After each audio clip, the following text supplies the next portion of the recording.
I think a lot of times people get to certain crossroads in their life where they may have been pursuing money, Mm, and supporting my family and to have more things and like a vending machine, they save up for it.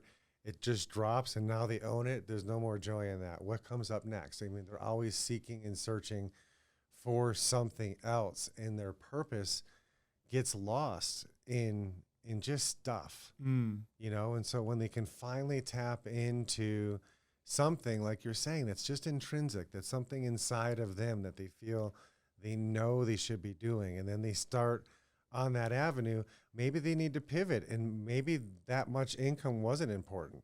I mean, I think of the story of the guy who had a simple life, worked for a few hours a day, and then he laid in his hammock and had a little siesta and played his guitar and hung out with his family all afternoon. And some guy said, how do you do this? He's like, well, I get up earlier before everybody else and I fish in the morning and I catch enough fish to do what I need. mm. And he goes, oh, you're so good at that. You should fish more. And I could teach you we can get a boat, and then we can get a whole fleet of boats. And then you could have this major thing. And then you could sell this company down the road after all this massive stuff. And then he's like, well, then what would you do with all that money? He's like, well, I would sit here in a hammock and I'd hang out and play my guitar and hang out with my family. And he's like, well, I'm already doing that. Like, why would I need to pursue all of these things to have more, to be able to do what I can already do so simply right now? So a lot of times it's just very foreign for people to let go of what's they think has been important to them their whole life, to find out what's really important to them inside. 100%. You know, If you look at every major religion, they preach rest and peace and some form of a Sabbath, taking a day to rest and relax. And for me, about 5 years ago, I was going to train myself to need less sleep. I was going to train myself to only need 4 hours of sleep so I could be in peak performance every single day for 16 hours a day as opposed to 12. I lost my voice for like 2.5 weeks, completely lost it, couldn't talk. And it was like the universe was teaching me, you got to chill, you got to relax. And so hobbies for me were a complete foreign concept. But as I studied more successful people, everyone had one. Steve Jobs would meditate for about 3 hours a day. And you see these very, very successful people who are at peak performance, who are the 1% of the 1% in their field, and they've got hobbies and they're enjoying life.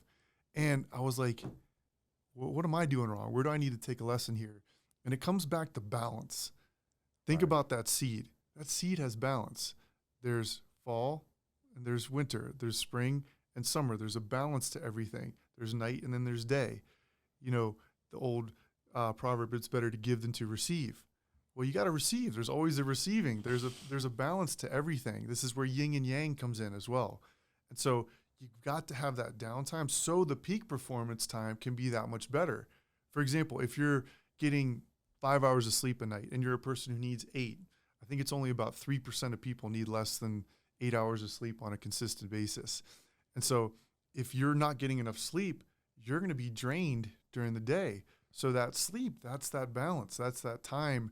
And so for me, I realized, what if I could do more in 2 hours than I used to do in 10? Because I'm more present, I'm more rested, I've got proper nutrition, my mental focus is on. And I was like, I think that's the key. It's not about doing more, it's not about punching the clock more, but it's about being more effective in the time that you have. And that's, to me, what that peak performance really is. If I can be 100% on, I don't have text messages going off, I'm not checking emails and watching YouTube and reading a book and trying to coach someone at the same time. What if I just did one thing, but I did that one thing so good that it benefits everything else I'm doing? To me, that's what peak performance truly is now, being present and really having the balance. And that's taking care of yourself. That's having hobbies. That's enjoying life, because what gains a man to gain the whole world but to lose his soul, right? If you're in that pursuit of money, how much is enough? Is it a billion? Is it 10 billion? I mean, they always say a little bit more. Yeah.